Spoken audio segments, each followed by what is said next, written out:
अस्सलाम वालेकुम स्टूडेंट्स। आज हमारा लेक्चर नंबर 4 है जिसमें हम डेटाबेस मॉडल्स के बारे में थोड़ा सा स्टडी करेंगे।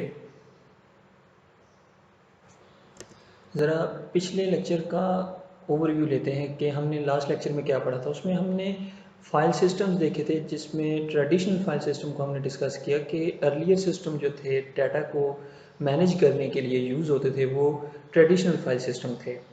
अब उनमें कुछ प्रॉब्लम्स थी, जिनमें एक प्रॉब्लम डाटा डुप्लीकेशन थी और दूसरी डाटा इनकन्सिस्टेंसी थी, जो कि रिजॉल्व होती थी डेटाबेस सिस्टम से। डेटाबेस सिस्टम क्या था? जिसमें हम वेल ऑर्गेनाइज्ड रिलेटेड डाटा को स्टोर करते हैं। ठीक है। फिर हमने कंपोनेंट्स ऑफ डेटाबेस सिस्टम देखे थे कि डेटाबेस सिस्टम के कंपोनेंट्स कौन से हो सकते हैं। वो 4 मेजर कंपोनेंट्स से डाटा, हार्डवेयर, सॉफ्टवेयर और यूज़र्स। हमने इनके बारे में थोड़ा सा ब्रीफ डिस्कशन की थी। अगर आपने ये लेक्चर नहीं देखा तो आप लिंक पे जाके इस लेक्चर को ज़रूर देखें। तो चलते हैं हम आज के लेक्चर के बारे में और देखते हैं कि हमने आज क्या पढ़ना है। आज के जो हमारे टॉपिक्स हैं उसमें हम ज़रा डेटाबेस मॉडल्स को देखेंगे। डेटाबेस मॉडल्स क्या होते हैं, उसमें 3 इंपॉर्टेंट टाइप्स ऑफ मॉडल्स जो हमारे कोर्स में कवर होते हैं। उसमें हायरार्किकल मॉडल है, नेटवर्क मॉडल है और रिलेशनल मॉडल है। फिर हम ज़रा देखेंगे कि आज के लेक्चर की बेस पे आपके बोर्ड के पेपर में कौन कौन से इंपॉर्टेंट क्वेश्चंस आ सकते हैं, और फिर हम एक ब्रीफ समरी देखेंगे।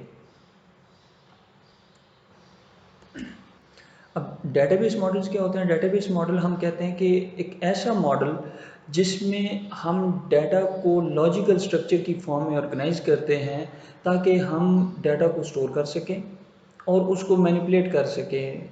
इन अदर वर्ड्स हम ये कह सकते हैं कि लॉजिकल स्ट्रक्चर ऑफ डाटाबेस की जो डिटर्मिनेशन है उसको हम डेटाबेस मॉडल कह रहे हैं। हमने एक डिज़ाइन पेश करना है कि हमारा जो डाटा होगा वो डेटाबेस में किस फॉर्म में जाएगा, किस स्ट्रक्चर में जाएगा, उसको हम क्या कहते हैं? उसको हम डेटाबेस मॉडल कहते हैं।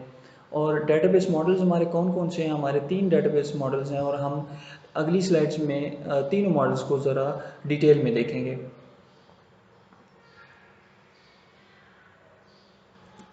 सबसे पहले हमारे पास हायरार्किकल मॉडल आता है। हायरार्किकल मॉडल हमारे पास क्या होता है? ऐसा मॉडल जिसमें जो स्ट्रक्चर की अपीयरेंस है वो ऑर्गेनाइजेशनल चार्ट की फॉर्म में होगी।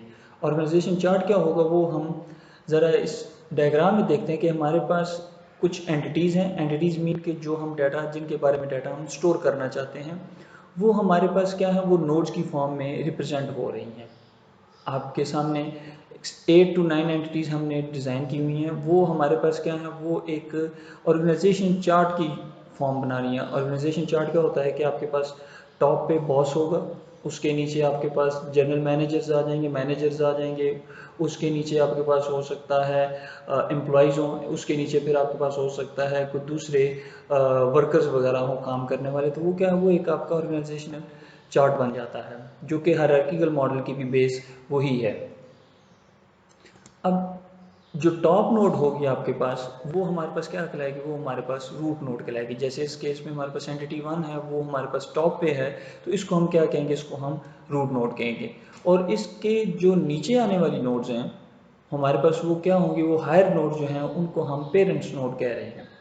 अब हर लेवल पे हमारे पास जो भी एक लेवल बन रहा है, जैसे एंटिटी और एंटिटी 3 जो हैं, वो हमारे पास जिस लेवल पे आ रही हैं, ये दो क्या हैं? ये पेरेंट्स हैं।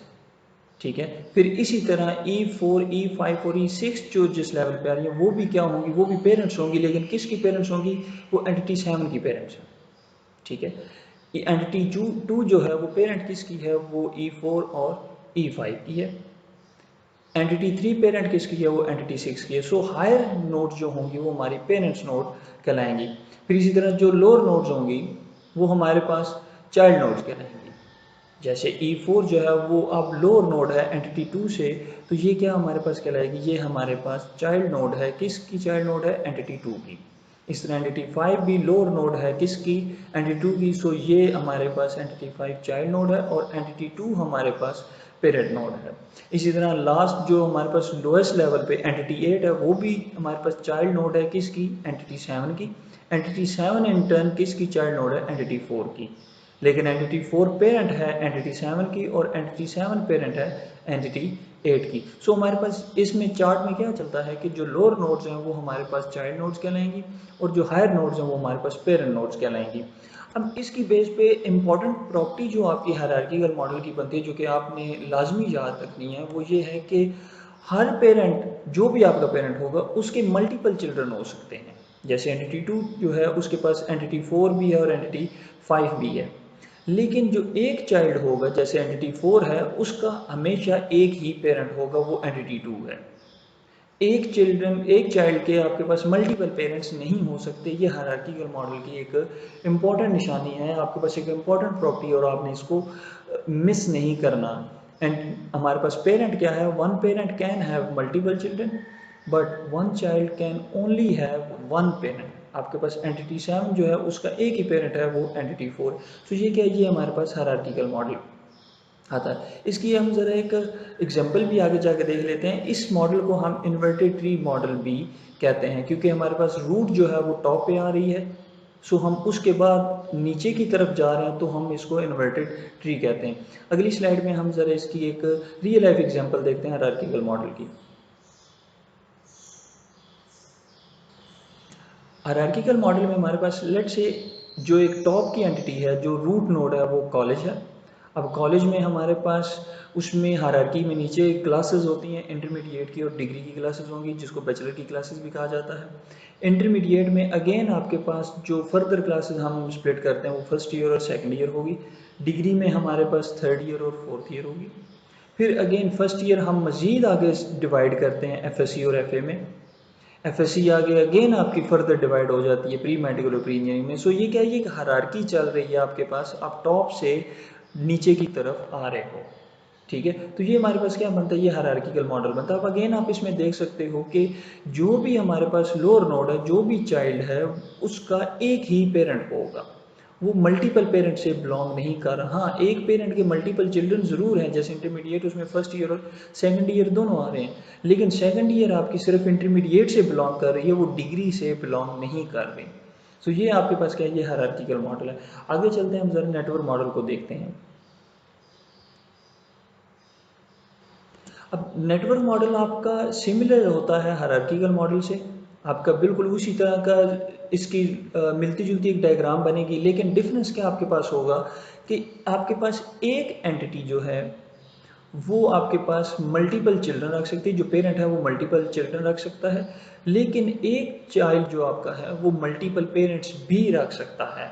उसमें हमने हायरार्किकल मॉडल में देखा कि one parent can have multiple children but one child can have only one parent, लेकिन इसमें वो केस नहीं है। इसमें आपके पास जो चाइल्ड होगा उसके मल्टीपल पेरेंट्स भी हो सकते हैं। जैसे एंटिटी 1 के मल्टीपल चिल्ड्रन कौन से, एंटिटी 3 और E4 जो है।